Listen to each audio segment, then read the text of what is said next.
నాకు అరవడం అస్సలు చేత కాదంటూ ఇప్పటికే అక్కినేని నాగార్జున గారు ఎన్నో ఇంటర్వ్యూస్‌లో తెలియజేశారు. ఎన్ని ప్రాబ్లమ్స్ వచ్చినా సరే మొఖం పైన చిరునవ్వుతోనే వాటన్నిటిని సాల్వ్ చేసుకుంటానంటూ తెలియజేశారు.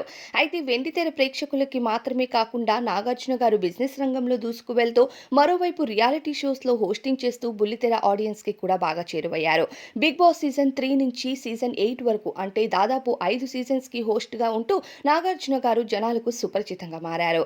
అయితే ఆయనకు ఎన్ని వర్క్స్ ఉన్నా సరే ఈసారి 'బిగ్ బాస్' సీజన్ 9లో మాత్రం కనిపించట్లేదు అనే కామెంట్స్ వస్తున్నాయి. వీటన్నిటికీ ఆయన వర్క్స్ అయితే కారణం కాదు. అవన్నీ పక్కన పెట్టి కేవలం సాటర్‌డే వచ్చి షూట్ చేయటం పెద్ద పని కాదని చెప్పుకోవాలి.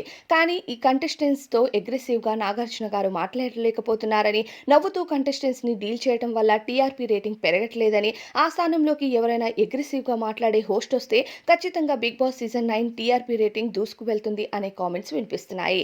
దీని కారణంగా నాగార్జున గారిని హోస్టింగ్ పదవి నుండి తప్పించి ఆ ప్లేస్‌లోకి బాలయ్య బాబు గారిని రప్పిస్తున్నట్టుగా తెలుస్తుంది. బాలకృష్ణ గారు వస్తే ఇక 'Bigg Boss' season 9 TRP rating అమాంతంగా పెరిగే ఛాన్సెస్ ఉన్నాయంటూ కామెంట్స్ వినిపిస్తున్నాయి.